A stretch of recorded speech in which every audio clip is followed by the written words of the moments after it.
awal mulanya saja. Awal kita bisa tertarik untuk meneliti bongkai itu sebetulnya secara tidak sengaja sih. Saya dan Mas Eko itu seringnya kontak-kontak lewat komen di Facebook.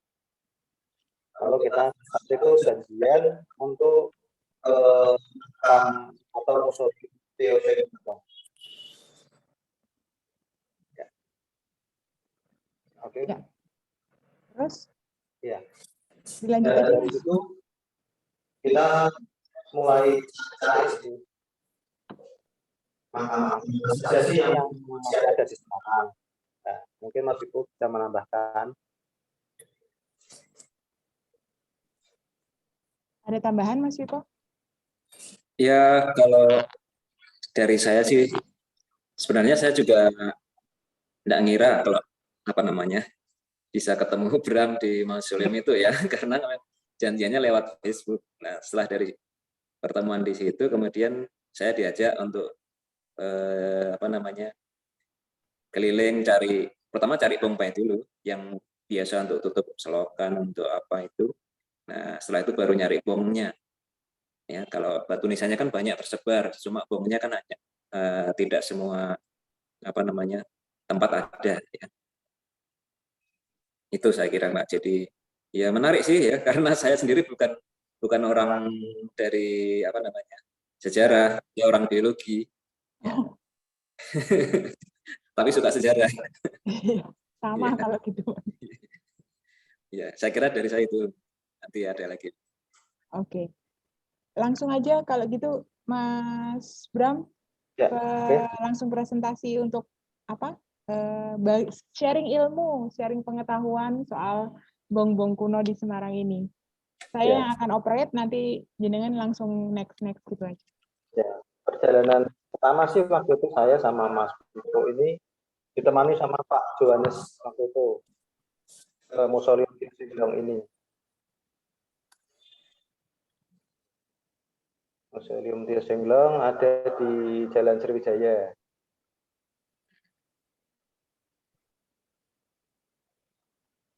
Nah, next gambarnya yang museum. Oke, sebentar.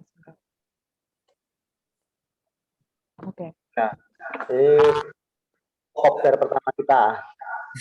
Kopdarnya di museum ini. Nah, yang di belakang ini makam dari Tuan Trio Seng Leong dan Nyonya Gui Kuan Yew ini kalau nggak salah ini. Nah, mulai dari situ, setelah dari museum itu kita jalan lagi, kita cari-cari sekitar Tegalsari itu ada yang namanya Bong Babi juga. Itu dalam satu hari. Dalam satu hari kebetulan kita langsung menemu dua itu. Menemukan dua, ya mengunjungi dua makam itu. Dan mulai itu kita jadi tertarik ya. Terus itu merencanakan lagi waktu itu mau kemana, tapi belum ada belum ada petunjuk yang tepat ya, karena waktu itu saya belum punya buku dan sering buka peta. Oke, next.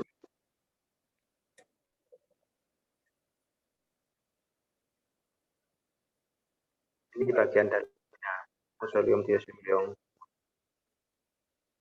masih terawat dan masuk cagar budaya ini.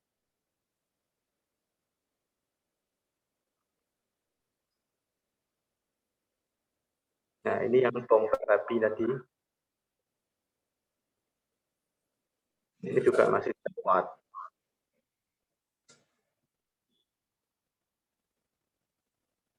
Next.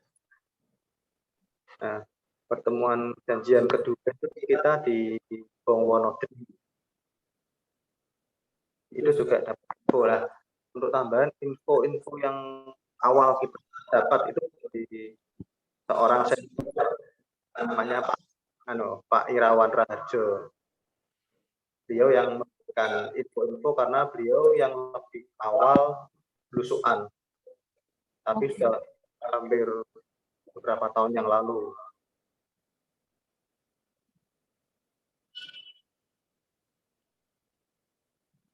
Oke, next. Ya, next. Nah, ini Bong Pitu. Ini secara aja kalau saya. Ini hampir sore saya coba jalan-jalan ke daerah Candi Atas itu. Dan ketika itu saya tanya-tanya ke orang sekitar, bukan lokasi. Oke, next.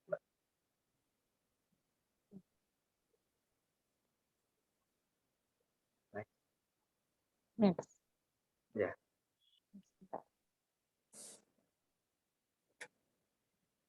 Nah, ini ketika kita di Monodri, ini kopdar kedua. Ini kemarin yang ada di postingan Indonesian Trade juga. Yang ada teman Oh iya, di belakang. Ya. Nah, ini masih terawat dengan baik. Ini salah satu yang di Semarang yang masih bagus kalau menurut penemuan kami. Ini dari tahun berapa ya, Mas? 1920. Oh, oke. 1912-an tentunya ini. Beliau itu siapa, Mas? Cerita Beliau ini singkatnya aja. putra dari seorang mayor Semarang. Oh, jadi masih kecil pas meninggal. Oh enggak, meninggalnya sudah tua. Cuma statusnya dia putra dari mayor. Oh, oke. Oke, next. Nah, ini letaknya persis di tengah-tengah pemukiman ini. Ada saya juga. Itu yang sekitarnya bukan keluarganya ya, Mas? Bukan. Tidak ada sama keluarga. Oke. Oke, next. Unik sekali. Ini masih ini. Nah, setelah dari ini tugu lilin. Ini cukup unik karena waktu saya tanyakan ke ini sebagai penanda sekitar itu ada makam gitu, makam orang penting gitu, sebagai tugu peringatannya. Tandanya apa tuh, Mas? Maksudnya kok ada tugu yang lain kok nggak ada gitu? Ya, orang seperti orang penting gitu. Nah, officer gitu. Oh. Officer. Ini dari tahun? Ini 1900 awal mungkin. Tahunnya sih ini cuma seperti puisi gitu. Itu kan ada kayak tulisannya itu puisi gitu. Oh, oke. Jadi puisi apa sih, semacam cerita apa? Pepatah bijak gitu ya, Mas? Ya, mungkin ya. Betul ya. Ya. Oke. Terus terang kalau saya tidak bisa bacanya. Ini giliran Mas Pipo. Ya. Oke, next. Oke, berikutnya.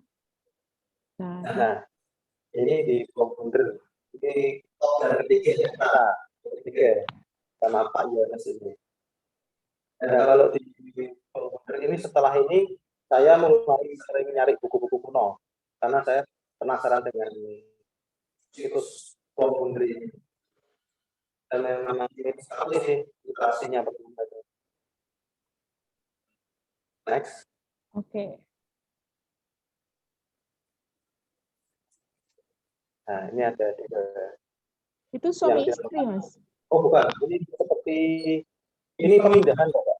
Pemindahan. Jadi aslinya itu kan di daerah Pekalongan itu ada komplek makam kuno, terus mau dibangun jalan, akhirnya oleh VOC minta izin ke VOC, minta izin ke siapa namanya officer dan para ketua di pecinan gitu. Akhirnya setelah dirapatkan dan dicari tempat penggantinya yang pas di Bukit Gergaji ini.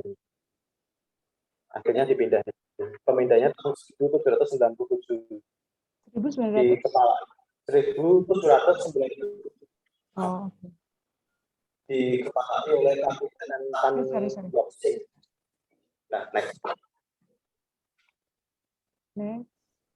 Nah, ini ini yang jadi sumbernya juga, Pak. Saya sampai kalau ke beberapa orang untuk menerjemah ini. ini masih related sama yang tadi ya, Bung Bundir tadi ya? Iya. Di samping ini.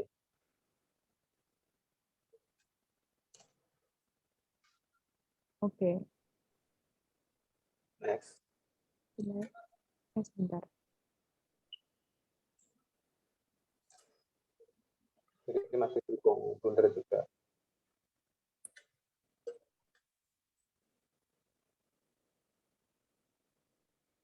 Ini masih yang tadi ya? Ya, Iya. ya. Ini arti-arti tulisannya apa, Mas? Kalau yang putih itu isinya tentang renovasi tahun 1911.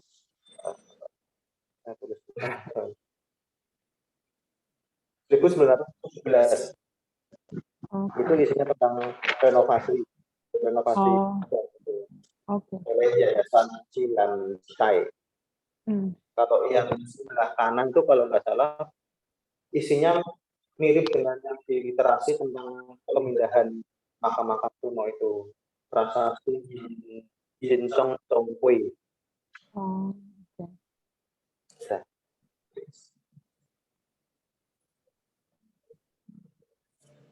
Oke, next. ya, next. Sebentar.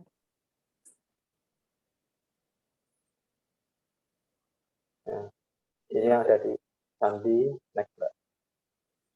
Setelah di Bom Bundir itu, saya dapat riwayat Semarang. Ini siapa, Mas? Ini pemilik Persil Kelengan. Siapa? Sorry, suaranya. Pemilik Persil Kelengan.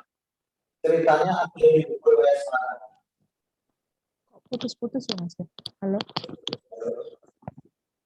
Oke, masuk. Halo? Halo. Ya. Nah, ini pemilik Persil Kelengan. Terus? Ini ada di buku riwayat Semarang. Dari tahun berapa nih, Mas? 1800-an. Oke, next. Oke. Kalau ceritanya soal beliau apa, Mas? Ya, banyak sih, cuma beliau mendapat Persil Kelengan itu dengan menemukan perhiasan yang sangat bagus. Persil Kelengan itu dulu milik Mayor B. Biawan. Karena perempuan B. Biawan waktu main ke rumahnya beliau itu melihat ada perhiasan yang menarik hati. Mereka sama ayahnya itu, akhirnya sama ayahnya oke lah di ganti perhiasan itu almarhum dikasih Persil Kelengan. Oke. Suaranya kok masih bergema ya, Mas ya? Maaf loh. Nah, dideketin aja, Mas itu. Deketin aja ya, oke. Ya, ini ya, oke. Ya. Terus next ya. Oke, next ya. Ya, oke. Ya, next. Ini sama. Masih sama ya. Nah, ini? Nah, ini satu wilayah, Mbak. Ini penemuannya sih sebenarnya saya dibantu lewat mimpi kalau yang ini. Lewat apa? Mimpi. Oh ya? Jadi pada malamnya itu saya mimpi, saya di sebuah bukit itu ada kayak bom besar sekali. Saya coba jalan dari jam 6 pagi itu, muteri daerah Semarang yang kira-kira mirip bukit itu gimana. Saya muter-muter akhirnya nemu bomnya Letnan Tan Tekbi ini. Persis di lereng bukit ini sih. Tapi ini bukan tulisan Tionghoa ya? Memang ini. Ada. Ini kayak satu peringatannya gitu bahwa ini bom milik Letnan Tanda ini. Ini bom beliau dengan istrinya. Berdampingan ini. Oke.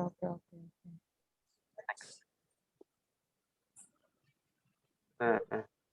Oh, ini bukan ini kalau yang ini ada di dekat Panjangan. Ini dari tahun berapa, Mas? 1830 kalau nggak salah ini. Beliau siapakah? Orang biasa sih kalau ini, Mbak. Tidak ada di catatan riwayat Semarang atau di sejarah, tidak ada. Oh, tapi nggak ada lewat mimpi lagi, Mas? Enggak. Cuma yang satu itu. Oke. Next. Wah, ini. Nah, kalau yang ini saya sama Mas Ipo kayak dituntun kalau yang itu Bomono di Bongsari ini. Karena cuma dikasih petunjuk sama Pak Irawan itu cuma di daerah Bongsari gitu. Terus kita bingung, Bongsari kan gede banget itu. Oh. Saya yang naik motor di depan, Mas Pipo yang di belakang, dia yuk terus kanan kiri, akhirnya nemu gong ini. Oh, oke. Itu persis di kayak tebing posisinya. Ini siapa? Nggak tahu ya, Mas. Tuan Kue Sinpoh dan Nyonya Ling Bantan, tapi tidak ada riwayat tanpanya juga sih. Di sejarah Semarang nggak ada. Tapi dari tahun 1700-an, wah. 1715, ya betul ini. Dan oke. Ini kita harus gali dulu, soalnya kan ketutup itu. Iya. Pertama. Oke, next. Nah, dari mulai itu kita dapat juga relasi-relasi ini. Yang baju lerek-lerek biru ini Mas Adi, beliau Arkup juga. Kita juga banyak dibantu oleh beliau. Oh. Ini di Lempong Sari. Kebetulan beliau juga kayak ketua RT di sana, jadi kita belusukannya aman di sana karena ada ketua RT-nya. Ada orang lokalnya ya, Mas? Iya, kita bisa masuk belusukan di rumahnya orang, Mbak. Bebas jadi. Oke, naik. Setelah ini ada sisa-sisa bongkai yang ada di Lempong Sari. Iya, ini masih utuh. Ini di samping rumah orang kalau ini. Bentuknya tinggal apa ya itu ya? Ornamen itu. Ornamennya itu. Iya. Tapi masih bisa kebaca itu. Sudah agak sulit sih karena ketutup semen. Ketutup semen ya, Om? Ya. Ketutup semen waktu itu. Oh. Ini di samping rumah orang ya, Mas? Iya, di samping. Ini tahun berapa nih kira-kira? Tahunnya waktu itu masih belum bisa kebaca karena ketutup semen gitu, Mbak. Oh, oke. Belum, nggak kebaca ya tahunnya. Ini? Nah, ini kalau yang sebelah kiri ini ada di pinggir jalan. Persis ketumpuk di pinggir jalan gitu. Terus kalau yang kanan ini di depan rumah orang juga. Rata-rata dari Lempong Sari itu akhir 1800 sampai 1900 awal. Era Guangzhou biasanya, era Kaisar Guangzhou. Tapi siapa beliau ini? Nggak tahu ya, belum tahu. Orang biasa juga semua sih ini. Oke, next. Nah, kalau yang sebelah kanan ini dibuat, istilahnya kalau orang Semarang bilang batu cuci itu loh, gilesan. Aduh. Kalau yang sebelah kanan. Di Jogja juga ada tuh, Mas. Sama juga, karena kuat mungkin itu. Dibuat nyuci di pinggir kali. Itu kan ada air-airnya. Iya, benar-benar. Rata-rata sih beberapa memang ada dibuat batu cucian enggak. Oke. Terus next. Ya. Nah, ini bongkai tertua yang kami temukan di Semarang. Ini penemuannya juga nggak sengaja waktu saya kirim makanan ke rumah teman. Itu saya lihat di depan rumahnya itu ada kok semacam batu gini ya. Ini foto awalnya sebelum saya pindah-pindah ini. Di peletakan pot di pinggir got itu. Lalu saya izin ke pemilik rumahnya apakah boleh saya bersihkan gitu. Ketika saya bersihkan, saya kirim foto ke Mas Pipo. Dan beliau juga terkejut, ini kok tahunnya kok kuno banget. masa Kaisar Kangxi kalau ini. Oh, iya tahun 1700. Ini yang paling tua yang Mas berdua temukan ya? Ya, sementara ini yang paling tua. Oh. Next.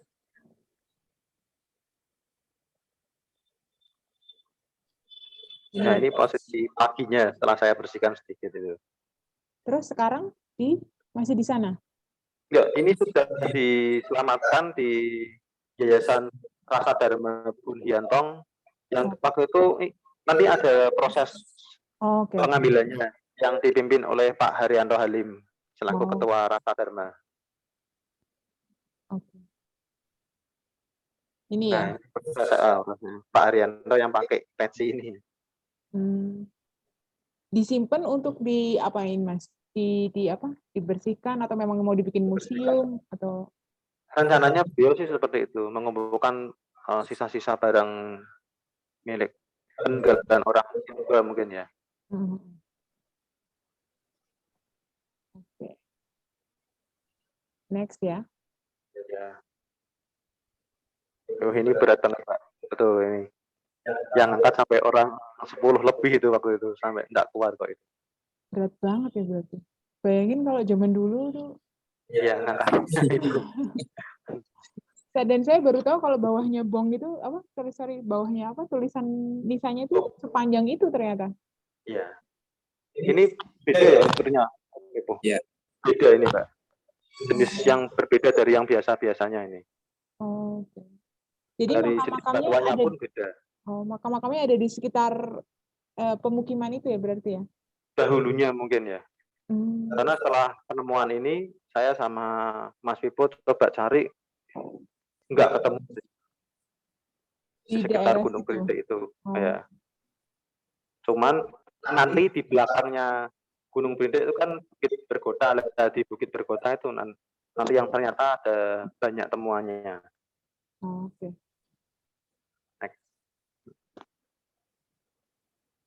Nah ini setelah selesai proses pemindahan gedung Rasa Dharmanya. Jadi ada berapa bong yang disimpan di sana? Baru 1 bongpai sih Mbak. Itu kan yang tertua kebetulan. Oh. Jadi ditaruh di sana ya? Oke, lanjut. Oke. Ini ya. Ini sama ayah nih, taruh di bawah ini.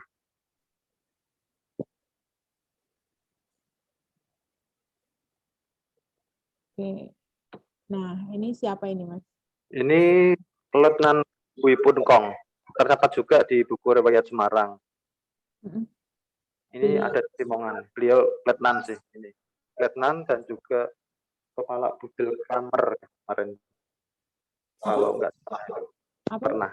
Pernah menjadi kepala Budel Kamer. Oh, oke. Ini di daerah Timongan. Oh. Cukup tua juga. Nemunya gimana? Masih ada di sana berarti ini tempatnya? Masih ada. Masih utuh ini. Masih utuh ya? Ini nemunya waktu itu kita nge-share Mas Ipo nge-share postingan, ada yang komen di sekitar daerah sini, di sekitar daerah Simongan ada. Kalau kita coba cari-cari gitu. Akhirnya dapat. Masih di dalam rumah orang. Oke. Ini di kanan kirinya. Ini apa? Om itu? Ya itu kayak apa namanya anak cucunya, daftar anak cucu sih. Oh.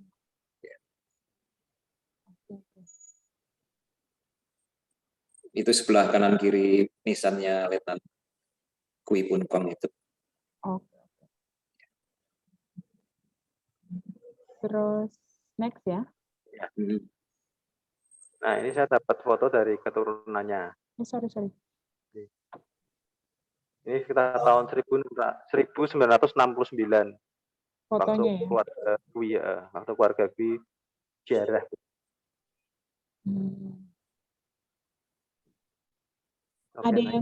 Ada yang ketemu keluarganya, ada yang enggak gitu ya Mas ya? Iya, betul. Kalau kayak yang tadi Wonodri itu keluarganya nggak apa-apa tuh makamnya dibikin kayak gitu?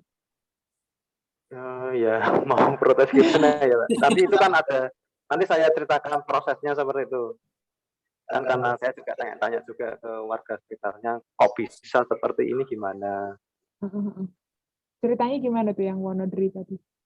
Kalau Wonodri kan setelah tahun 65 biasanya lahan-lahan seperti itu diambil secara gratis sih biasanya. Oh.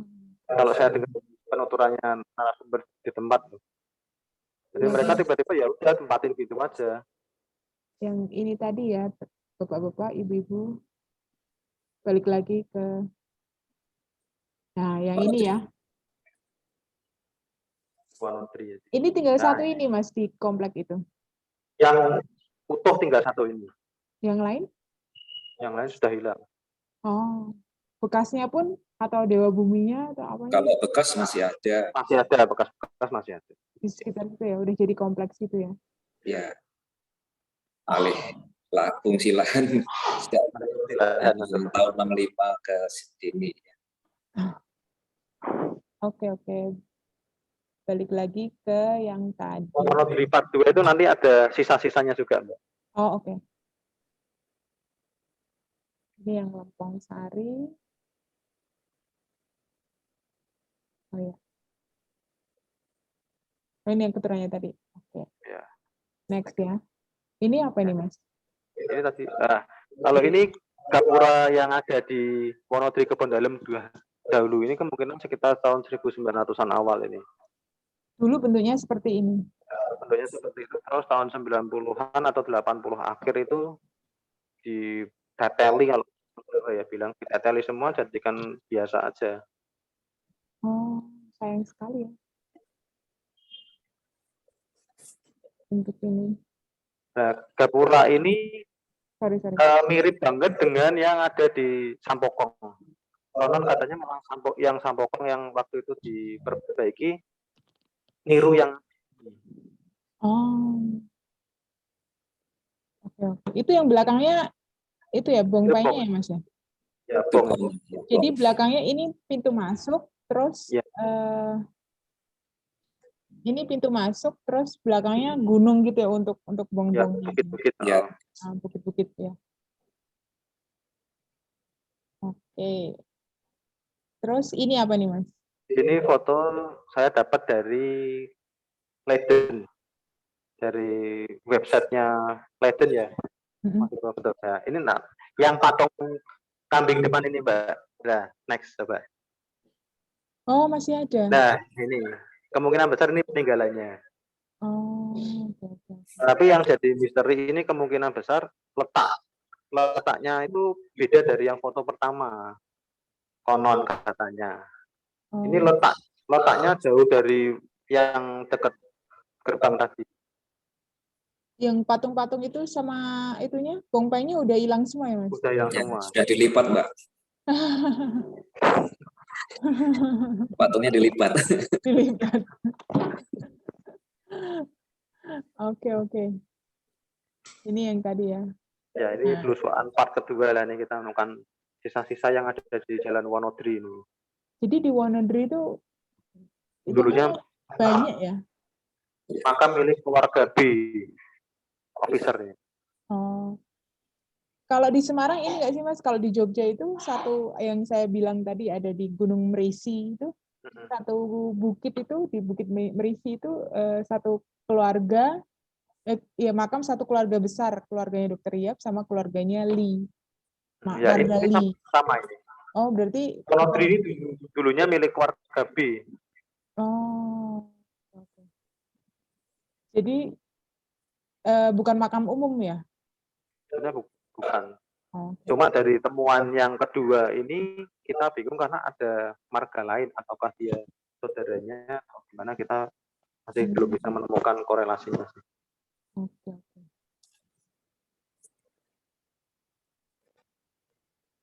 Next.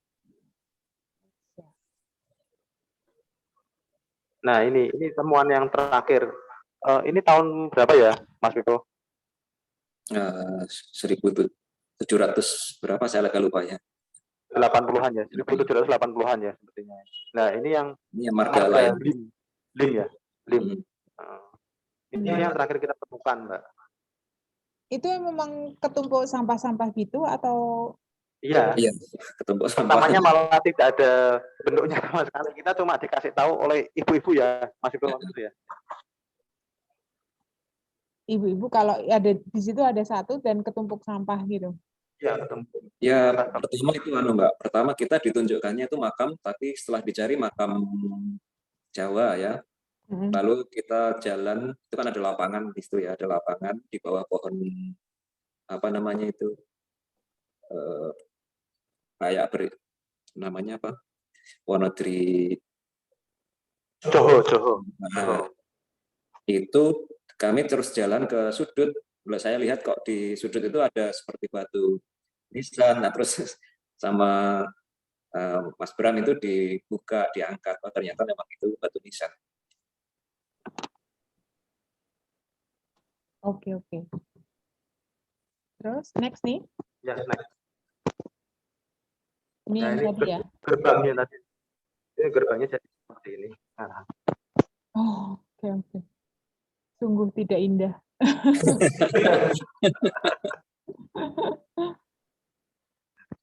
Oke, next. Oke, next ya. Nah, ini.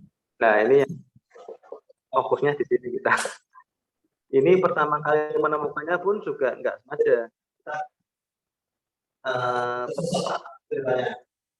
Kita mau cari bong spine yang ditemukan kita mau cari lagi, tersesat malah nemu bong ini, bong miliknya Tio Kunci. Tapi ini posisinya sudah bongkar, Pak. Tahun berapa nih, Mas? Nah, itu yang masih jadi misteri itu, Mbak, karena tidak ada penanggalan resminya, cuma pakai tahun anjing api. Oh, oke. Kita nggak tahu ini dari berapa. Dan ini sudah bercampur dengan makam umum ya? Ya. Oh. Ada berapa bong, Mas, yang di sana?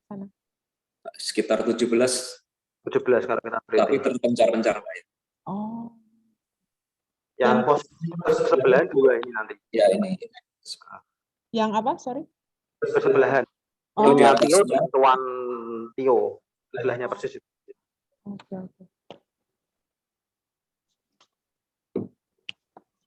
Next. Ya, next. Nah, ini yang milik Tuan Tio-nya. Hanya kepaut sama apa?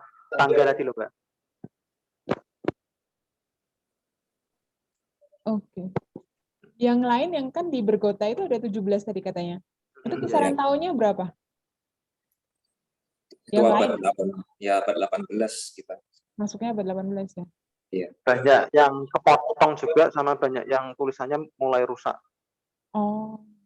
Jadi kalau emang dilihat dari jenis batuannya ini beda dari bong-bong yang lainnya, ini lebih tua. Oh.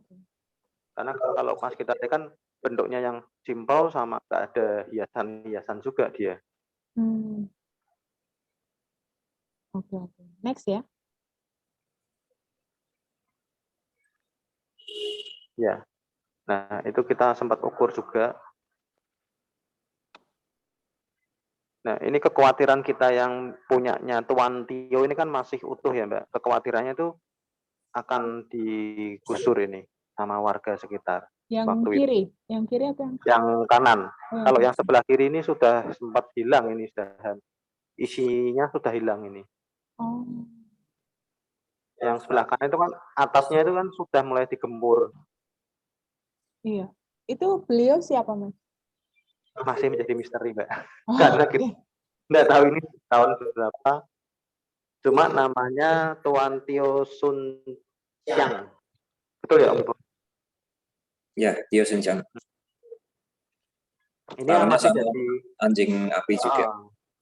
Tahunnya juga sama, cuma nggak ada penanggalan resminya dari masa Kaisar siapa. Hanya ini saya tambahkan, kalau yang Tio Sun Chiang dan Tio Kunci ini, kalau waktu kami share di Facebook, ada yang berpendapat bahwa kedua orang itu sebenarnya orang penting yang akan menerima gelar atau hadiah dari Kaisar, cuma mereka keburu meninggal sebelum mendapat anugerah itu. Ya, makanya Makanya di situ sebenarnya kalau diperbesar itu ada tulisan seperti apa, mendapat hadiah dari kaisar. Tapi nggak tahu kaisar siapa. Nah, makanya di situ hanya ditulis tahun anjing api, ya. Padahal anjing api itu kan banyak, ya. Iya, Ada tahun benar. 1826, 1886 dan seterusnya, dan sebelum itu juga. Oke. Ya, jadi itu mungkin keluarga bangsawan juga, tapi atau orang penting lah mungkin ya, tapi kita nggak tahu karena riwayatnya juga di Kongkoan Semarang juga nggak tertulis. tertulis. Oke. Next. Ya. Nah ini Mbak, ini yang saya bilang atasnya kan sudah mulai dirusak. Oke. Ini pernah kita ukur kurang lebih 5 sampai 6 meter ini. Panjangnya semuanya. Panjangnya. Nah, panjangnya 5.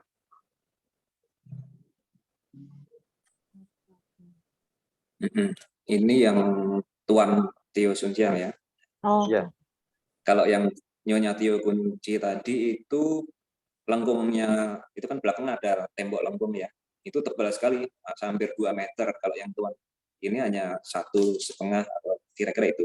Lebih tebal yang temboknya Nyonya Tio Kunci. Oke. Next.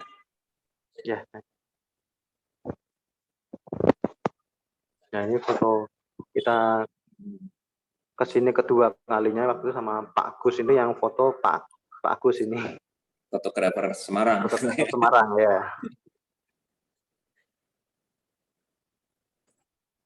Dari bentuknya ini kan memang unik Mbak. Belum pernah ada sih kita menemukan yang bentuk seperti ini. Bentuknya seperti apa Mas? Jenis apa ya Mas? Ini bentuknya kalau dari atas itu mirip rahim Mbak, kayak uterus gitu ya. Jadi dari depan menyempit lalu ke belakang lebar gitu. Itu kalaunya sebetulnya tuh dari etnis Hokkien itu. Oh. Kalau Hakka agak beda lagi depannya. Oh, saya baru tahu tuh kalau beda suku, beda gaya itunya. Beda bentuknya. Tapi yang jamak di Indonesia yang dari suku apa? Karena Indonesia kebanyakan ya Hokkien, ya mungkin Hokkien yang paling banyak, lalu Hakka menyusul ya. Oke. Ya, next ya. Oke, next. Sebentar. Ya ini yang sisa-sisa yang tadi kita bilang ada sekitar 16 atau 17. Ini sisa-sisanya. Jaraknya jauh dari yang lain. Ini agak kecil ya Mas ya? Ya, kecil ini.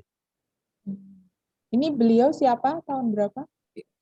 Tidak ada sudah hilang. Ya, next. Udah selesai. Ya, udah giliran Mas itu. Kira-kira seperti itu kalau dari saya.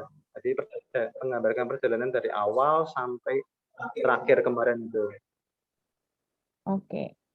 Nah, setelah terima kasih Mas Bram penjelasannya. Nanti kalau ada tanya jawab setelah presentasi dari Mas Pipo ya. Nah, kali ini Mas Pipo akan menjelaskan bagaimana membaca bongpai, tulisan yang ada di makam.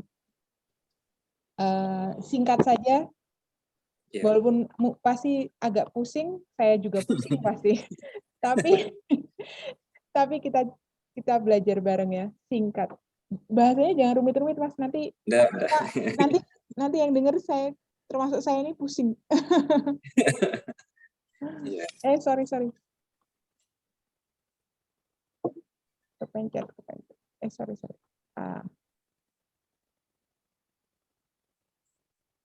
Bentar, ini kepencet. Bentar Mas. Ini kok nggak bisa?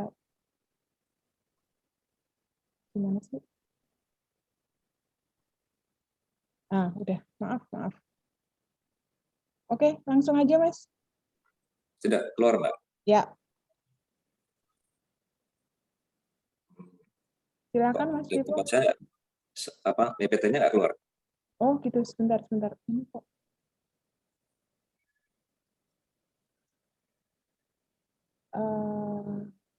Bentar.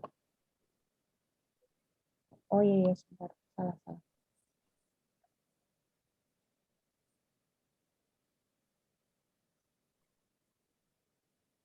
Eh, udah kan? Kok nggak mau? Bentar.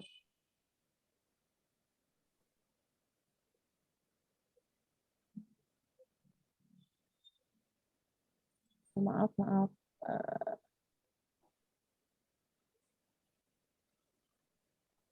Oke, silahkan. Belum ya? Udah Belum, belum? Mbak. Belum ya? Ya,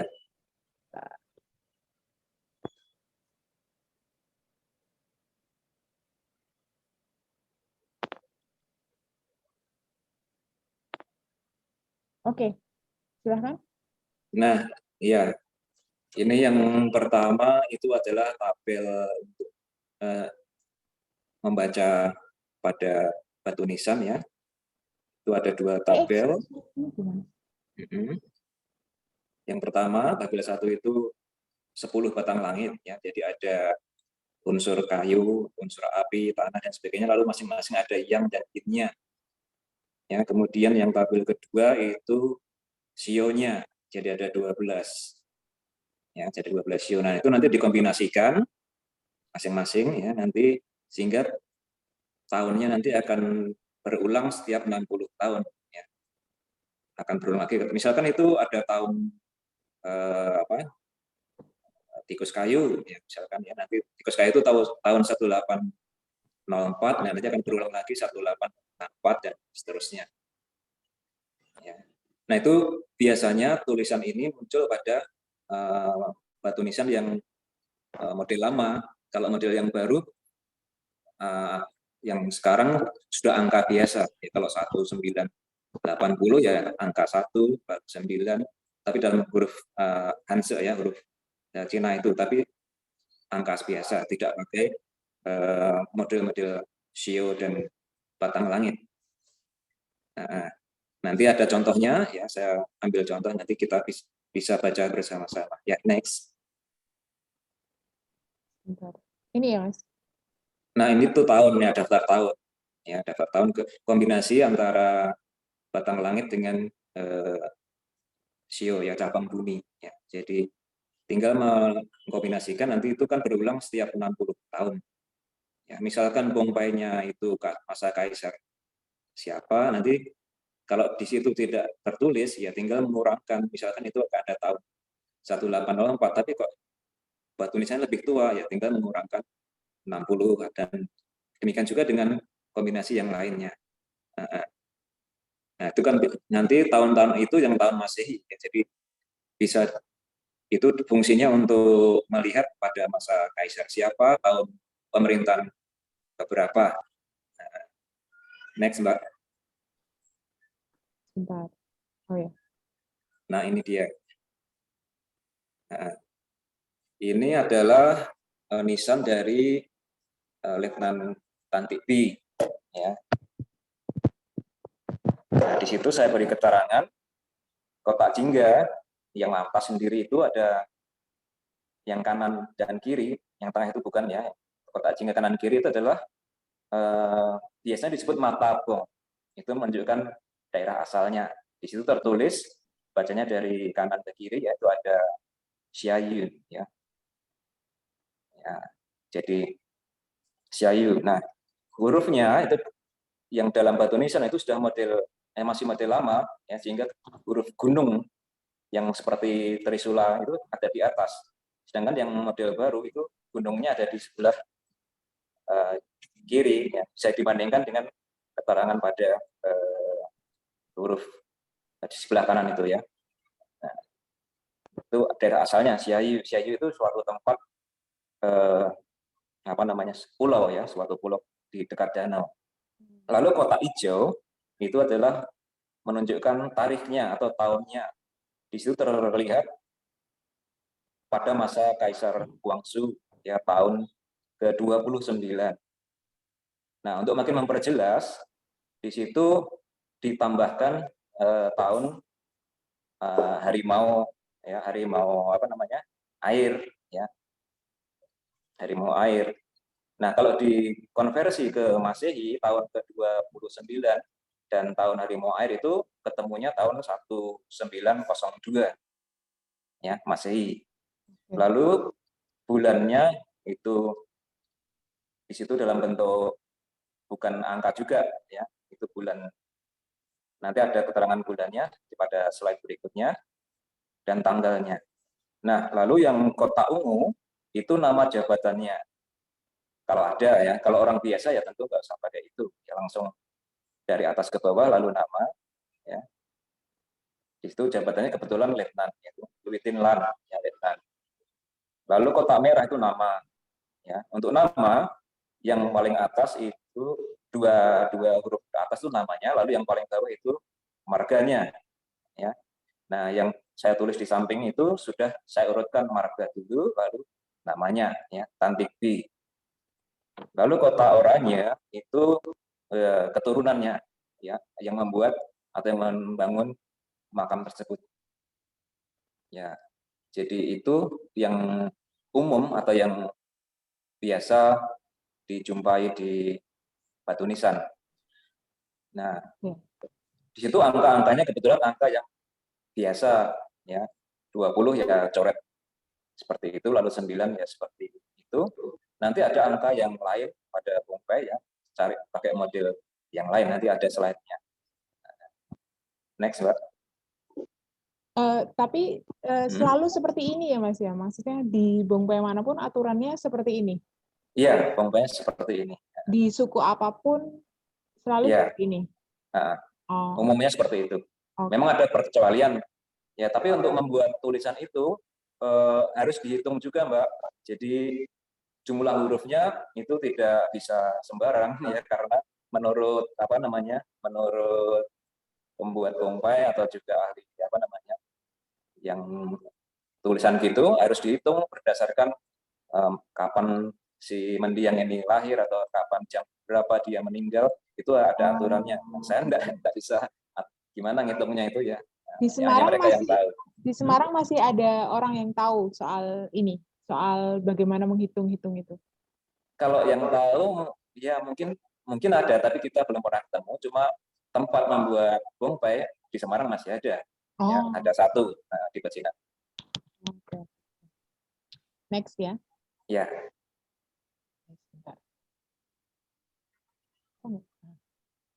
Nah, ini yang saya maksud tadi, ya. Jadi itu angkanya beda dengan angka yang umum, ya, 1, 2, 3-nya itu posisinya vertikal, ya. Kalau yang umum kan itu contoh di sebelah yang saling kari, yaitu lingkaran oranye sama lingkaran hijau, itu angka sebenarnya. Nah, pembandingnya ya adalah tabel yang sebelah itu. Dulu saya dan Bram menemukan batu nisan ini di daerah Tandang, ya, daerah Tandang, dan kita nggak tahu ini huruf apa, ya. Lalu saya coba cari-cari, akhirnya oh ini angka, ya, ternyata angka, ya. Lalu daftarnya itu ada 1 sampai apa itu, ya. Nah, ternyata untuk membaca angka ada beberapa pembuat bongkai punya variasi sendiri menuliskannya. Sedangkan yang lain keterangannya sama, yang ungu kota itu ya asal mendiang, ya. Lalu yang hijau itu kota hijau itu tarikhnya, ya, kapan tahun berapa, ya. Dan yang tengah merah itu namanya, ya. Nah, ini agak unik juga karena nama itu yang batu nisan sebelah kiri itu nama marganya di atas, ya. Jadi Tan, Tecet atau Jena itu di atas.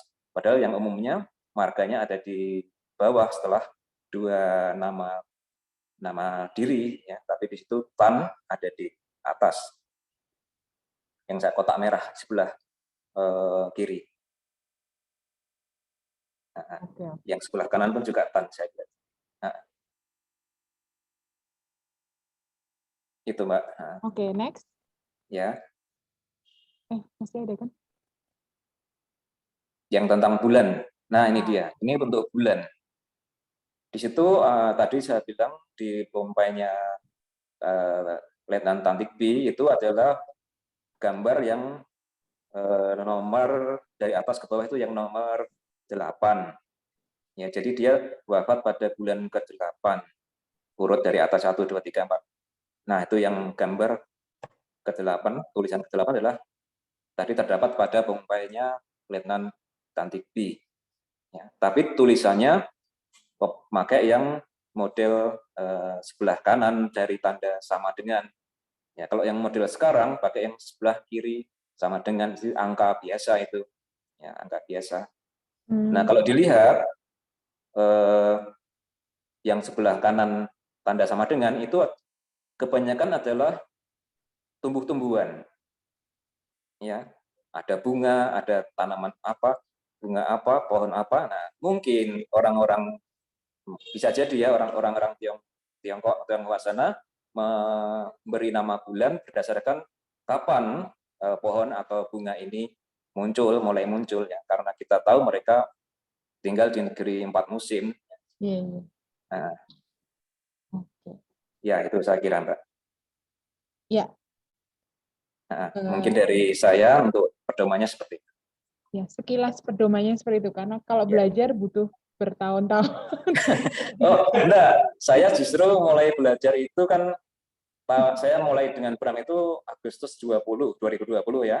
Lalu waktu itu saya juga bingung baca tulisan ini apa, angka ini apa. Lalu secara bertahap saya tanya ke Pak Irawan, saya tanya ke King Long ya. Lalu akhirnya pelan-pelan ya, oh gini, paham sendiri akhirnya. Ya, sebenarnya nggak sulit juga ya, hanya perlu ketelitian karena tiap goresan itu sudah beda lagi angkanya. Oke, terima kasih Mas Bram dan Mas Pipo penjelasannya. Bapak Ibu, langsung aja saya buka untuk sesi tanya jawab. Tapi ini sepertinya di kolom chat sudah ramai sekali ya. Saya coba bahas di sini dulu ya Mas Bram dan Mas Pipo, yang bisa ditanggapi. Habis itu baru kita buka untuk tanya jawab secara langsung. Oke, itu yang dari Ibu Wijayanti. Omong-omong tentang Sampokong, sebelum direnovasi ada gapura yang ikonik. Oke, pendiri dari kakek suami saya. Oke, sayang sekali keterusan gapura tersebut dirobohkan, tidak ada yang... Ya, betul, Bu. Sedih kalau kayak ngomongin ini, saya selalu sedih. Saya selalu ikut sedih sebagai penggemar sejarah. Prasasti itu toh Mbak, saya pernah dapat cerita, itu dibawa sama seseorang, cuma saya lupa waktu itu. Saya sempat omong-omongan sama Pak Irawan, waktu itu dia juga dapat info dari orang sekitar. Banyak sisa-sisa dari Sampokong itu yang katanya dibawa orang. Tapi entah siapa yang bawa, nggak tahu. Oke. Terus ini ada pertanyaan lagi dari Hendrik Gunawan Balar Sulut. Mas Ipo dan Mas Bram, kalau tulisan di nisan sudah sama sekali tidak terbaca, apakah ada penanda atau ciri lain pada makam yang membedakan jenis kelamin orang yang dimakamkan?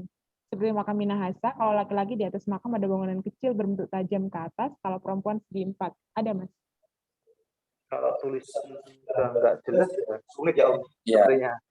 Karena hampir sama. Cowok dan ceweknya itu nggak kelihatan dari bentuk bongkainya ya? Iya.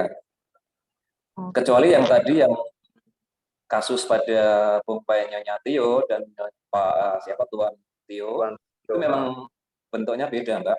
Jadi yang Nyonya Tio itu dindingnya lebih tebal, apakah itu ciri makam wanita, lalu yang lebih tipis apakah itu untuk pria? Nah, kita belum bisa memastikan karena kan belum ada pembanding di tempat lain. Ya. Nah, kalau hanya kasus di Semarang ini ya itu sudah jelas ya. Tapi kalau apakah sama seperti itu di tempat lain yang pria lebih tipis dindingnya daripada yang makam perempuan? Ya, kita belum bisa menyimpulkan. Oke. Terus ini apakah ada penemuan bongpai di Simungan membuktikan bahwa daerah tersebut dulu merupakan pecinan pertama? Benar nggak, Mas? Kalau menurut catatan sih memang benar kalau menurut catatan. Tapi kalau menurut penemuan itu saya masih meragukan juga. Karena ketika saya meneliti tentang prasasti Petualangan itu, kenapa ada bom di Petualangan? Itu yang masih jadi tanya juga. Dan di buku Prasasti Semarang diceritakan itu sudah berusia hampir ratusan tahun mungkin ya. Karena kalau tulisan bongkai sampai tergerus itu kan butuh waktu yang sangat lama. Itu. Jadi saya belum bisa memastikan apakah Simongan itu pecinan pertama itu saya masih ragu. Kalau saya masih ragu karena berdasarkan temuan-temuan dan penelitian dari bom bunder itu. Oke. Yang lain ini ada saran untuk sampean berdua untuk membaca tulisan bongkai mungkin bisa menghubungi Pak Leong Hua Hing. Ya, itu yang menerjemahkan prasasti di bom bunder itu, Mbak. Oh, oke. Minta tolong beliau. Oke. Oke, cara tahu anaknya ada berapa dan siapa yang masih hidup dan sudah mati itu gimana? Kalau cara tahu anaknya yang itu bisa dilihat tadi di Batu Nisan sebelah paling, kalau dari arah kita melihat itu sebelah kiri ya. Kiri ya. Itu ada anak laki, ada anak perempuan. Kalau hanya anak laki ya nanti simbolnya, tandanya hanya simbol laki-laki saja. Iya, mengetahui siapa dan bagaimana anaknya atau keturunannya. Itu kan ada namanya, Mbak. Iya, maksudnya yang masih hidup atau enggak itu kan susah karena. Kalau yang hidup atau enggak ya kita enggak tahu ya. Biasa Mbak. Kalau yang bom yang baru kan Mbak, biasa dikasih set. Kalau yang meninggal tuh merah ya. Merah ya. Merah. Yang masih hidup kuning. Kuning atau emas biasanya. Oke. Wah, ini semua nanti pada tanya lewat chat. malah kita nggak ada interaksinya. Iya. Oke, ada lagi disebutkan bahwa pada bongkai paling kiri itu adalah nama-nama keturunannya, anak dan cucu. Kalau ada banyak anak, biasanya disusun kiri kanan. Bagaimana cara urutan lahir anak-anak tersebut? Cara baca urutan lahir anak-anak tersebut. Misal, anaknya 5 berderet kanan ke kiri, yang mana anak pertama dan seterusnya. Kalau pemberian nama, saya kira ada kalau orang-orang tionghoa itu ada aturan sendiri ya urutannya, misalkan mau disesuaikan dengan angka atau apakah dengan itu musim juga bisa ya, atau mungkin dengan unsur. Nah itu kayaknya ya seperti itu. Tapi mengenai siapa yang anak yang lahir duluan atau yang berikutnya saya belum sampai situ. Iya.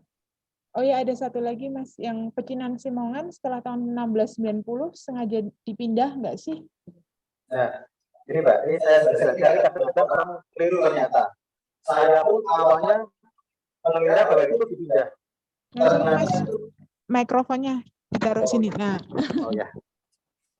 Ternyata setelah saya diskusi dengan beberapa orang yang mungkin memang paham, kalau saya menyimpulkan itu bahwa pecinan itu tidak dipindah, tapi digabungkan. Karena dari beberapa berkas bongkoan itu yang pernah saya dikasih info juga, itu tidak ada pemindahan semua. Kalau pemindahan itu kan berarti kan semua dipindahkan. Tapi ternyata itu digabungkan. Kalau menurut saya, setelah saya baca beberapa buku, karena ya itu penemuan bom di Petualangan itu juga kuno juga. Berarti kan bersamaan dengan Simongan dan di Pecinan itu memang sudah ada. Sebetulnya tidak dipindahkan tapi digabungkan. Gitu. Oke, pertanyaan terakhir di chat ya. Habis ini saya buka untuk biar bisa interaksi langsung ya. Apakah pernah ditelusuri bom yang paling tua, yang pertama ada di Semarang, itu tahun berapa? Biasanya kuburan Cina itu mendapat alokasi dari pihak Belanda. Biasanya ada catatannya. Yang paling tua, Mas. Yang tadi, yang udah dibahas kan 1701 ya? Yang paling tua. Ya, kalau bom yang paling tua di Semarang itu kita belum bisa pastikan. Hanya kalau melihat bentuknya, dari bentuk bomnya itu tadi yang ada di Berkota, ya itu kalau dibandingkan itu mirip dengan bom yang ada di Banten dan juga bomnya Kapten Sopengkong ya, Sopengkong di Jakarta itu. Ya. Oh.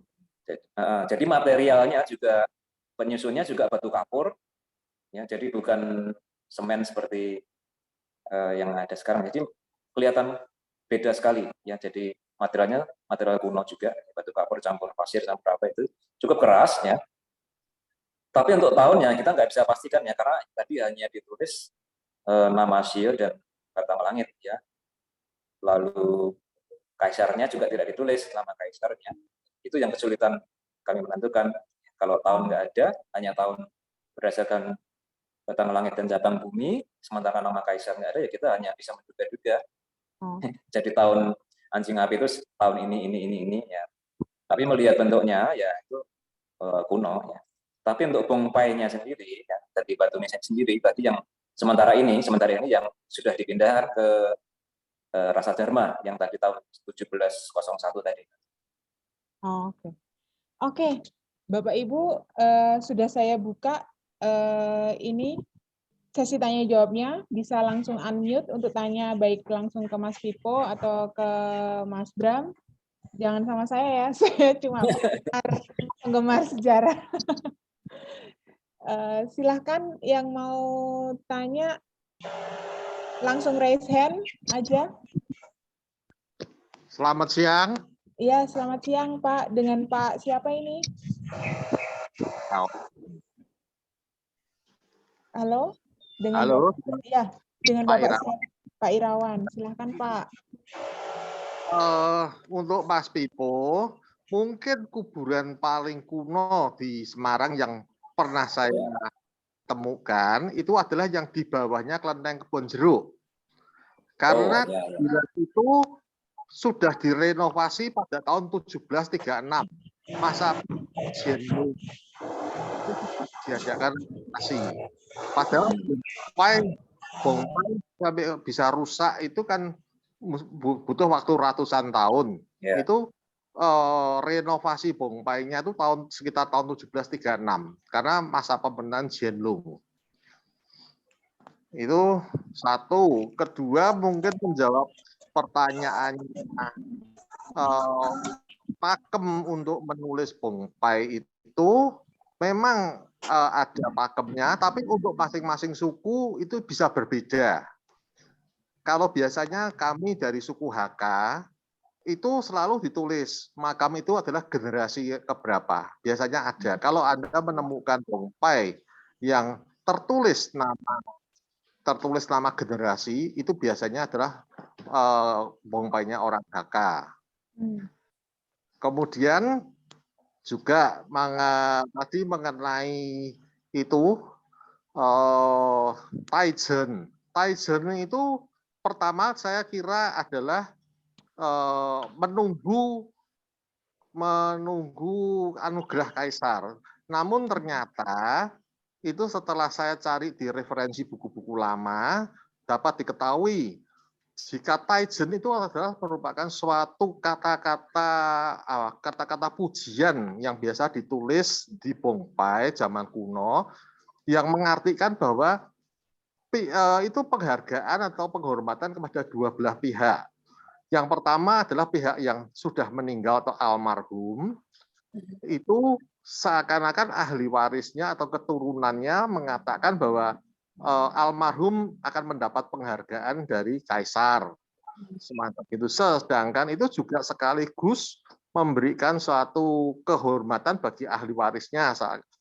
Mereka menganggap bahwa ahli warisnya atau keturunannya harus berbuat baik sehingga mendapatkan penghormatan dari kaisar. Untuk pertanyaan dari Pak Obung yang bagaimana membaca anaknya yang ke-1, ke-2, ke-3, ke-4, ke-5 itu bisa diketahui dari cara menulisnya. Kiri kanan, tengah kiri kanan, itu bisa diketahui urut-urutannya anak. Kemudian jika anaknya sudah meninggal bagaimana? jika anaknya sudah meninggal, itu biasanya tidak ditulis di bongpai. Kalau warna merah dan biru, merah dan kuning biasanya adalah pada saat ditulis anak-anaknya masih hidup, maka biasanya ditulis dengan warna merah. Cuma memang ada yang menulis tetap dituliskan dengan warna brom kuning mas. Sekian untuk bisa ditambah. Terima kasih. Ya, terima kasih. Terima kasih Pak Irawan. Makasih, Pak Irawan.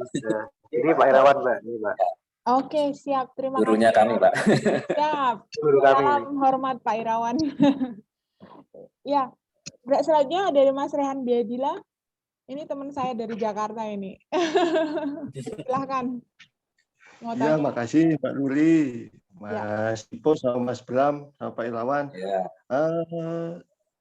Sebetulnya saya cuma ingin tanya, apa ada konsep-konsep tertentu gitu yang istimewa di Semarang, Mas? Jadi misalnya kayak tulisannya Pratiwo, kalau penempatan makam itu harus di sebelah selatan, di daerah perbukitan atau gunung gitu, karena perbandingan saya di Jakarta ya, seperti makam Song, terus saya pernah nemukan makam tahun 1810 itu di Bekasi, atau tahun 1900-an awal itu di Tangerang. Itu nggak ada konsep gitu. Pokoknya asal ada tempat ya itu dimakamkan, karena tidak ada perbukitan di daerah dekat kota Bekasi atau dekat kota Tangerang gitu, Mas Ipo atau Mas Bram. Terus tadi saya revisi Mas Ipo, karena makamnya Sobengkong itu makam yang sekarang itu makam pugaran, jadi tahun 1914 gitu. Jadi yang awal itu malah cuma nama aja gitu. Di foto yang lama itu cuma nama, nggak ada keterangan ini makam Sobengkong atau bukan gitu. Ya mungkin itu aja sih Mas Ipo, Mas Bram. Ya. Makasih Mbak Luri. Ya, Satu lagi di tempat saya di Ungaran, Mas Ipo atau Mas Bram, itu kan ada bekas bongpai. Jadi perapatan pasar Ungaran itu kalau belok kanan ada musola, itu kan dulu bekas bongpai gitu. Jadi apakah itu dipindahkan, atau Mas Bram atau Mas Ipo sudah pernah ke sana gitu. Jadi dulu kecil saya sering lewat situ kalau mau pulang ke arah Gunung Pati, Mas Ipo. Dekat pasar mana, Pak? Pasar mana? Pasar Ungaran. Oh, pasar Ungaran. Ya, jadi perapatan lampu merah itu sebelum pasar Ungaran, kalau ke kiri ke Ungaran, kalau ke kanan itu ke arah Gunung Pati, Jalan Potongan. Itu ada musola satu di kiri jalan, itu dulu bekas daerah bongpai. Apakah di situ bongpai lama juga atau memang baru gitu, Mas Ipo atau Mas Bram? Oke, matur nuwun. Ya, oke. Ya, ada gaya tertentu atau tidak, Mas, itu tadi di Semarang itu bongpainya? Ya, kebetulan di Semarang kan tanahnya berkonturnya kan berbukit dan ada juga dataran rendah, Mbak ya. Okay. Jadi kalau yang pernah kami datangi itu memang mereka itu menghadap ke laut, kemudian di belakangnya itu bukit. Nah, lalu yang makam Letnan Gui yang itu dia tidak menghadap ke laut karena dia memang jauh dari laut, tapi dia menghadap ke sungai, ya banjir kanal barat. Lalu belakangnya juga bukit. Jadi mungkin secara umum yang secara dilihat dari Hong Shui-nya seperti itu. Jadi memungkungi dataran tinggi lalu menghadap ke sumber air ya, laut atau Oke. Cukup menjawab, Mas Rehan? Ya cukup, Mbak. Ya konsepnya mungkin sudah terjawab gitu.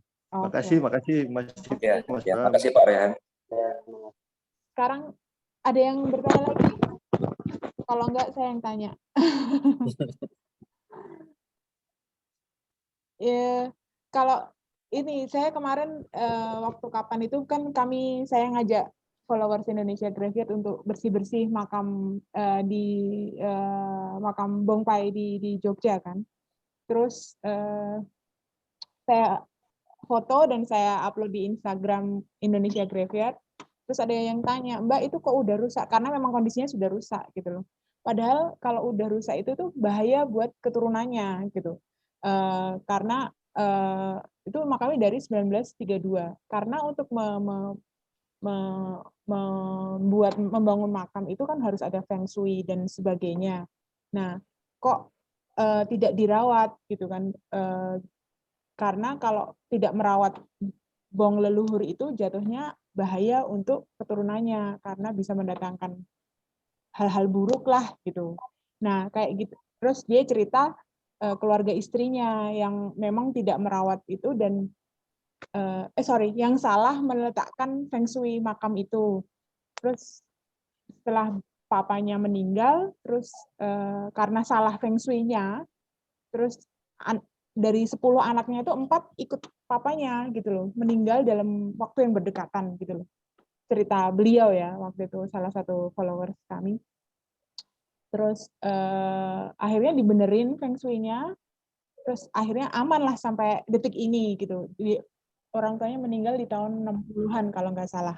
Nah, kayak gitu tuh bener nggak sih Mas untuk apa sih feng shui dan kalau tidak merawat makam leluhurnya itu kan agak susah ya kalau dari 1932 dirunut sampai sekarang kan udah keturunan keberapa dan saya sendiri nggak tahu keturunan atas saya itu makamnya di mana, saya sebagai orang Jawa pun nggak tahu gitu loh. Keturunan ke mbah canggah saya atau mbah atasnya canggah saya makamnya di mana kan udah nggak tahu kan. Nah, kayak gitu kan bener nggak sih kayak gitu Mas? Ya, Om. Silakan.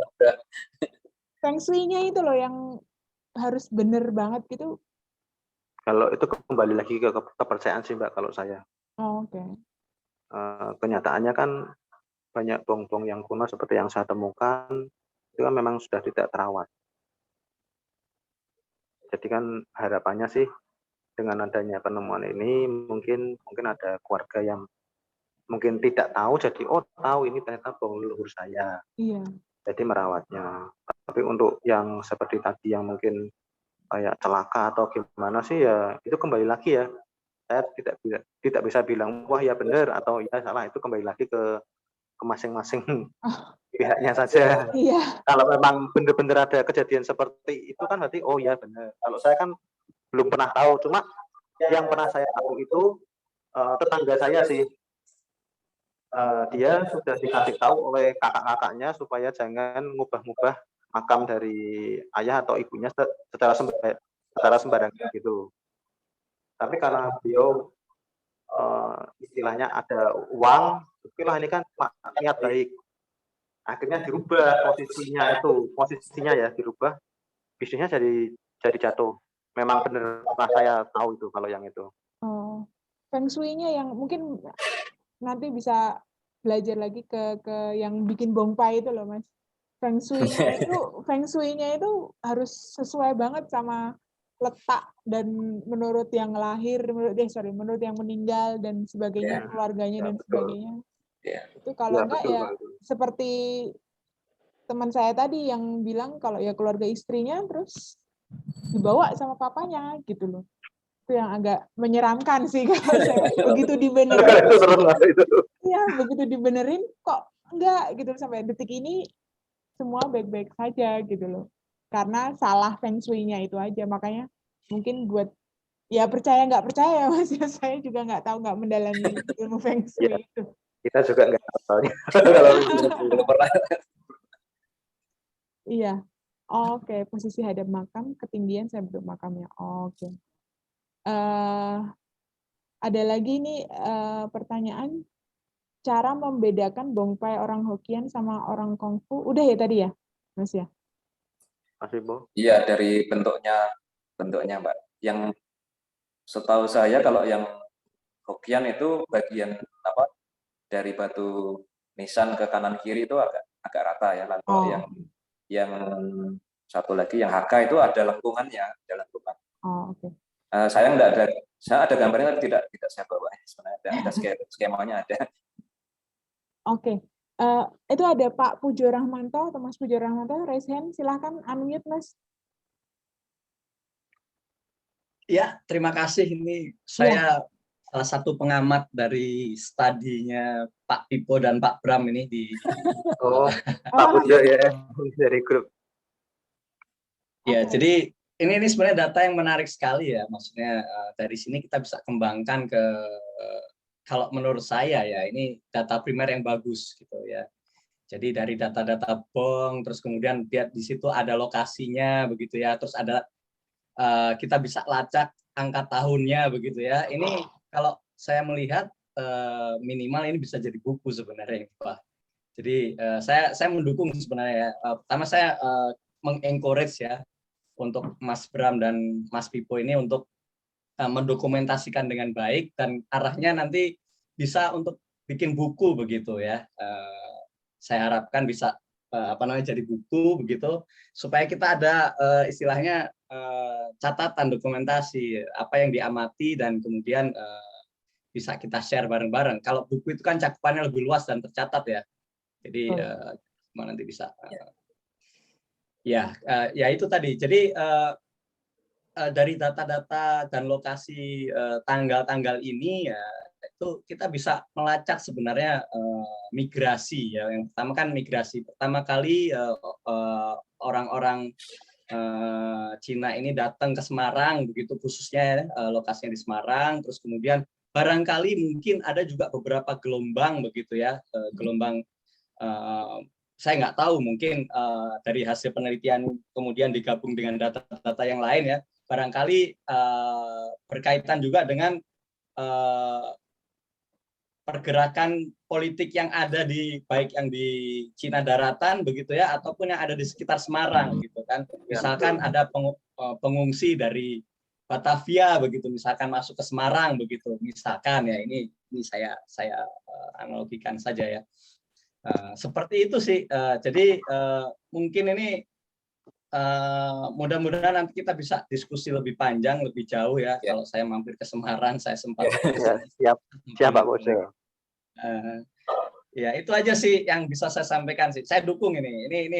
Jadi mulai dari pencatatan ya. Jadi yang paling penting karena dokumentasi sebelum dipindahkan dan dicatat, maksudnya lokasinya ada di mana. Karena gini, kita barangkali setidaknya BONG itu masih pada posisi aslinya begitu ya.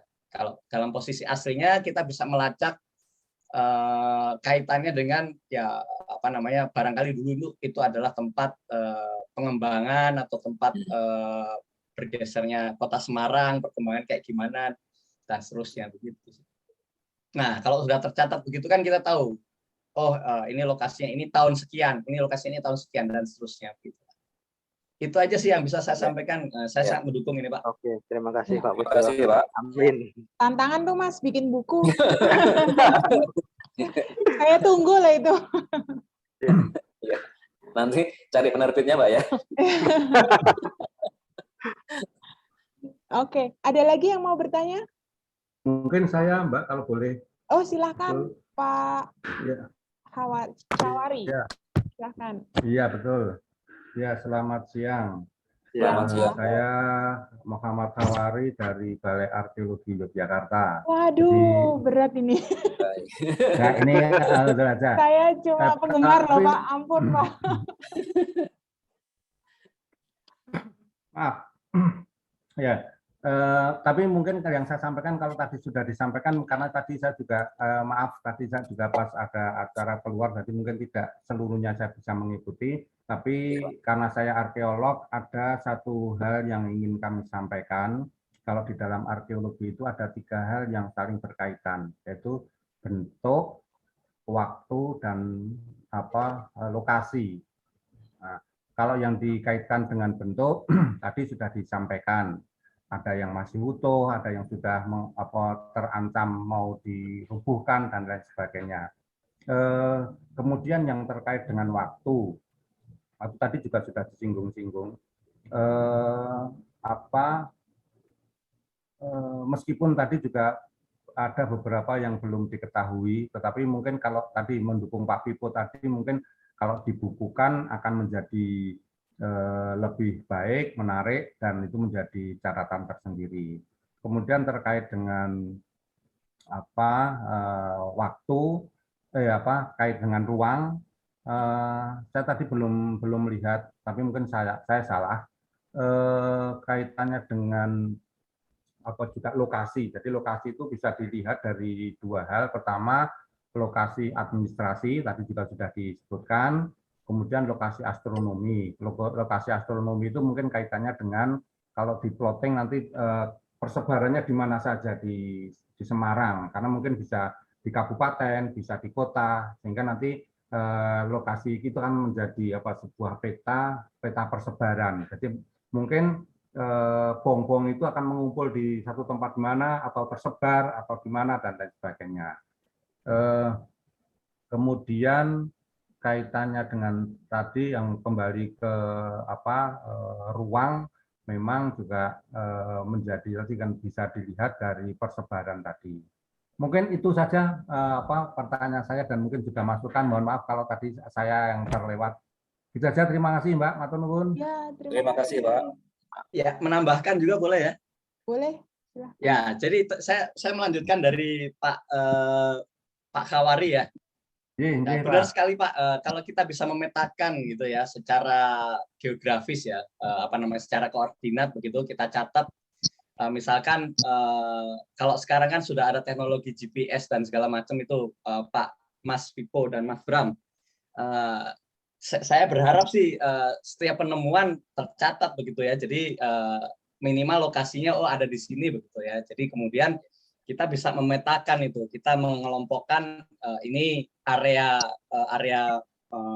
lokasinya di sini, penyebarannya segini, tahunnya bahkan mungkin kita bisa lacak dan kita bisa nanti koneksikan gitu kan, apa kaitannya. Nah, seperti yang saya bilang tadi, barangkali ini adalah data gitu kan ya, data yang bisa kita lihat kaitannya dengan perkembangan Kota Semarang, barangkali juga dengan perkembangan politik, migrasi gitu kan, migrasi dari misalkan dari lokal yang sifatnya misalkan dari Batavia, dari Surabaya, dari Indonesia ataupun yang dari Cina daratan begitu, itu arahnya ke sana sih.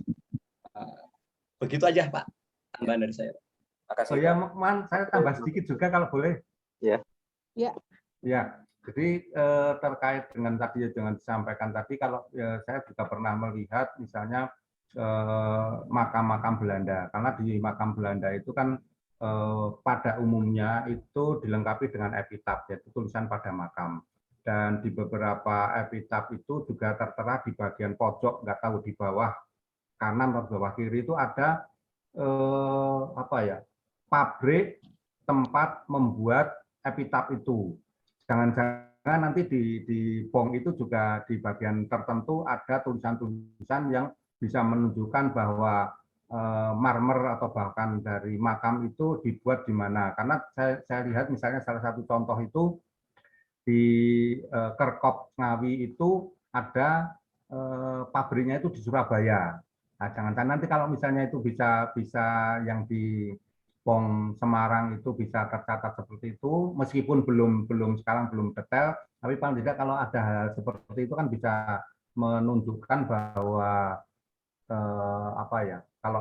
kalau di makam Jawa itu nisan atau jiratnya itu kan dibuat di mana, sehingga akan menjadi tambahan informasi lebih lanjut. Tambahan saja itu mungkin itu Mbak, makasih. Ya, terima kasih.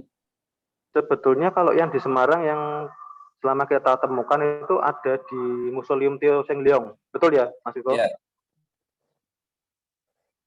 Itu ada pembuatnya dari orang Italia, Achille Canessa. Semua yang lain kita belum menemukan di mana dibuatnya. Oke. Terima kasih Pak Cawari. Tanggapannya. Boleh kami. Halo? Ya. Kalau mau menambahkan tadi menjawab pertanyaannya Pak Pujo, itu tahun 90 peneliti Singapura beserta Pak Claudine Salmon itu sudah memetakan seluruh bong-bong yang ada di seluruh pulau Nusantara, seluruh Nusantara, Sumatera, Jawa, Kalimantan, semua sudah dipetakan. Mereka pegang datanya di Singapura, Bu. Kalau kita cari buku punyanya Claudine Salmon itu ada semua. Jadi dia sudah memetakan diaspora orang Tionghoa di Nusantara. Tahun 97 buku itu sudah terbit. Jadi mereka sudah memetakan itu sekitar tahun 90-an. Kemudian yang kedua, perkembangan bongpai yang terbaru, bongpai di China sekarang sudah tidak ditulis lagi. Tetapi mereka hanya batu nisan plus QR saja. Kalau kadang ditambah foto, kalau tidak batu nisan plus QR. Sudah tidak ada tulisannya lagi yang terbaru. Oke, terima kasih. Oke, terima kasih. Masukan-masukannya keren-keren nih Mas Dan Mas Pipo. Perlu dicatat. Sebetulnya sih Mbak, kalau terakhir itu setelah penemuan bongpai Gunung Brintik itu, Pak Irawan nanti juga sudah memberikan masukan kepada saya pada waktu itu supaya menghidupkan GPS. Jadi waktu itu kita foto kan di beberapa foto saya ada tag lokasinya itu.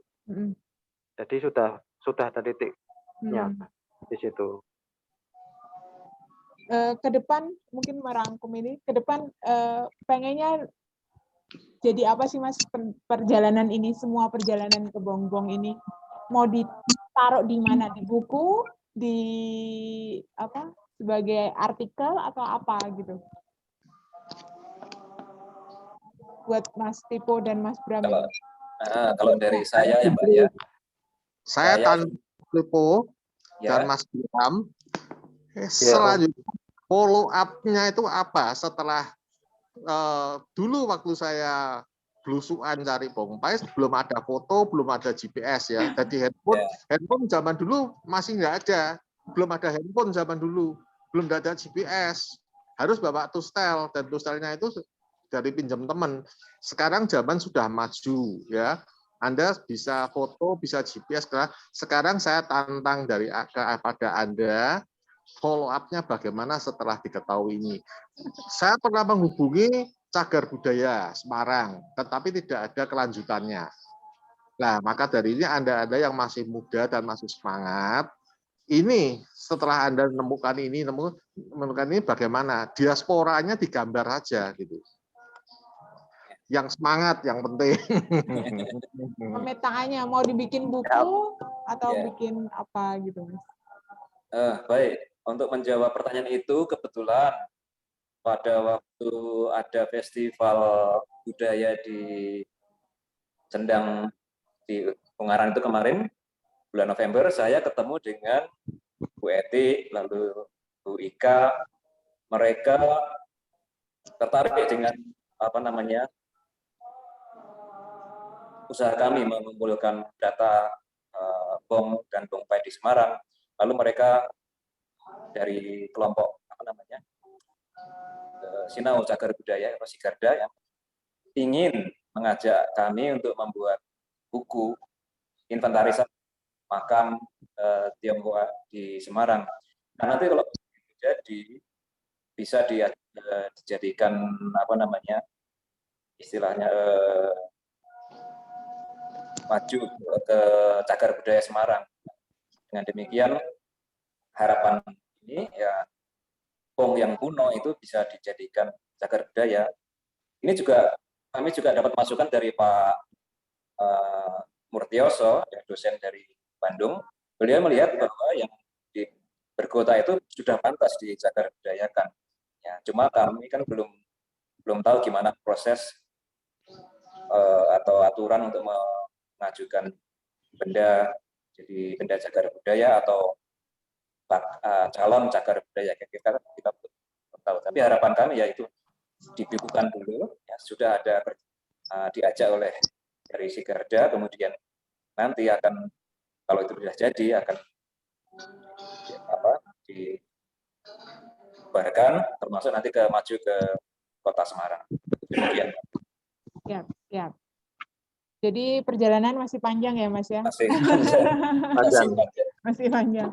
Semoga Mas. Ya, paling penting itu kan sudah ada datanya. Waktu itu saya dapat juga masukan dari Bu Inge untuk menata data-datanya supaya nanti suatu saat kalau akan ada pendataan seperti ini, kita datanya tidak amburadul. Sementara ini sudah saya tata satu persatu dulu, foto-foto juga. Oke. Jadi di inventaris satu-satu. Iya. Ceritanya juga dikumpulkan satu-satu. Butuh energi yang besar, tapi tidak boleh menyerah ya, Mas ya. Seperti kata Pak Irawan tadi kan sekarang sudah zamannya sudah lebih bagus lah, fasilitas semua juga sudah lebih bagus dibandingin zaman beliau dulu. Jadi harusnya tidak patah semangat ya, Mas Bram dan Mas Pipo. Mbak, kadang gini. Kalah dengan pihak Singapura, Bu. Iya, benar. Tahun 90 Singapura sudah memetakan dari semua situs-situs kuno Tionghoa dari seluruh Nusantara sudah dipetakan oleh mereka. Sekarang itu pun tahun 90. Sekarang teknologi sudah maju, zaman sudah maju, masa kita masih bergantung pada mereka, Bu? Iya, betul. Mbak Ruri. Ya, itu kan kita juga kita punya data-data baru juga kan ya, penemuan-penemuan baru ya. Jadi rasanya dari data tahun 90 sampai sekarang banyak data yang berkembang dan bisa kita kembangkan lebih lanjut begitu ya. Iya, betul. Salah satunya bong yang di Berkota itu kan memang belum pernah ada pendataannya sama sekali itu, Mbak, kemungkinan. Oke. Tadi siapa, Pak Cawari ya? Iya, mungkin kaitannya dengan buku. Sepertinya ada. Buku Claudine Salmon sepertinya pernah menulis tentang bom yang di Berkota itu. Oke. Sepertinya Pak. Silakan. Sebentar ya, Pak Cawari mau bertanya. Tambah nanti alternatif saja. Kalau tadi disampaikan pembuat buku atau mungkin juga bisa dalam bentuk photobook atau mungkin bisa bentuk album. Paling tidak kalau dua hal tadi yang photobook atau album itu kan bisa dokumentasi dari berbagai arah setiap objeknya. Mungkin itu tambahan saya, Mbak. Makasih. Oke, siap. Ada lagi pertanyaan, mungkin satu pertanyaan terakhir ya. Ini sudah 1,5 jam ngobrolnya. Izin mau tanya, Mbak. Oh ya, silakan. Ya. Siapa ini? Saya Kolam dari Sigarda Lasem, ingin nanya. Saya ingin mengetahui ciri-ciri makam Tionghoa Muslim, Mbak. Kira-kira hanya itu aja. Saya ingin penjelasannya. Terima kasih. Terima kasih. Sebetulnya ada ya, Mbak. Cuma saya kemarin kok lupa memasukkan. Ya, Mas Ibu kemarin ada ya. Kita sempat menemukan satu di Genduk Kerajaan ya, Mas Ibu. Di mana? Mas Ibu yang bisa jelaskan mungkin. Ya, ada yang satu makam Tionghoa Muslim itu di Genduk Kerajaan, lokasinya di sudut makam. Bentuknya ya hampir mirip seperti nisan orang Jawa, cuma tulisannya tulisan itu apa? Cina. Ya. Lalu satu lagi di Berkota itu waktu kami secara tidak sengaja lewat ada batu nisan yang tercetak itu, setelah kita lihat ada huruf Hu gitu ya, tulisannya Hu. Ya kami tanyakan ke Pak Irawan, itu adalah batu nisan Muslim ya, batu nisan Muslim. Cuma tidak ada namanya, hanya tulisan Hu gitu aja. Bentuk makamnya ini ya berbentuk kodok ya, Mas ya. Tungkup apa ya? Tungkupnya, Pak. Kalau makamnya seperti ini yang ya. di kerajaan itu seperti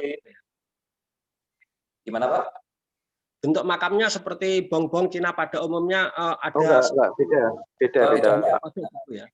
Yang di kerajaan itu seperti makam orang lokal biasa, tapi patoknya juga gitu ya, mirip seperti batu nisan Jawa. Hanya tulisannya yang tulisan Cina. Oke. Nah itu kalau di Semarang, kalau di Lasem mungkin ada sendiri ya Pak ya. Bisa di-sharing mungkin. Belum sempat ke sana. Ya. Soalnya di Lasem kan dulu banyak Tionghoa Muslim yang datang pertama kali di Lasem. Saya ingin meneliti makam-makam mereka. Iya Mas, terima kasih. Ya. Sama-sama. Oke. Sudah? Sepertinya sudah untuk sesi pertanyaannya. Mas Bram dan Mas Ipo cukup untuk hari ini? Ya. Oke, terima kasih Bapak Ibu. Mungkin bisa saya simpulkan sedikit dari apa yang kita obrolin hari ini. Kalau ya pemetaan di Bong dan Bongpai di Semarang itu harus segera dilakukan. Bagaimana mempelajari desainnya, bentuk feng shui-nya, terus dari tulisan yang di makam pun kita bisa mengetahui kota asalnya, jabatannya, terus nama keturunannya, dan walaupun keturunannya susah dilacak kalau sudah semakin tua bongnya dan keturunannya sudah nggak tahu yang hidup yang mana, yang meninggal yang mana. Tapi mungkin sekarang teknologi sudah lebih maju dan mungkin selalu ada update siapa yang ditulis merah ya tadi, merah yang masih hidup atau yang sudah meninggal seperti itu. Yeah. Terus juga persebaran bong-bong di di Semarang itu harus segera mungkin penggambarannya, terus letak-letaknya yang tadi membelakangi laut, menghadap laut, membelakangi bukit menghadap laut ya. Itu aja. Ada yang mau ditambahkan Mas Bram dan Mas Pipo sebelum saya tutup? Mas Bram mungkin. Bukunya ya, ditunggu Mbak. Ya Mas ya, bukunya. Amin dulu aja deh, amin. Ya kalau saya sih untuk yang paling dekat adalah semoga keluarga-keluarga yang masih memiliki bong-bong kuno ini mungkin bisa lebih peduli. Ya. Oke, nanti kalau ada foto-foto bong-bong yang ada ceritanya mungkin bisa share ceritanya sedikit lewat Instagram kami di @indonesia_graveyard. Bisa mention kami, siapapun, Instagram itu memang dibuat untuk saling berbagi pengetahuan tentang makam-makam kuno di Indonesia dan bagaimana cerita sedikit tentang makam-makam tersebut. Karena terus terang, saya itu bukan ahli sejarah, saya cuma penggemar makam tua yang membuat Instagram itu untuk saling berbagi dengan teman-teman dari seluruh Indonesia, bagaimana berbagi kondisi makam-makam tua di daerah mereka. Itu aja. Terima kasih Mas Bram dan Mas Pipo. Jangan putus asa, jangan menyerah. Tetap semangat. Tetap semangat. Ditunggu ceritanya berikutnya. Selalu ditunggu. Terima kasih Bapak-Bapak Ibu sekalian sudah berpartisipasi. Ini pesertanya lumayan banyak hari ini, senang sekali saya. Nanti semuanya akan kami record dan kami upload di YouTube. Link akan kami taruh di Instagram kami di @indonesiagraveyard. Terima kasih. Selamat siang. Terima kasih Mbak. Terima kasih. Terima kasih semuanya. Mohon undur diri. Sukses nggih semuanya. Terima kasih, sangat informatif dan menunggu pembahasan lainnya. Ya, Bu. Terima kasih, Bu.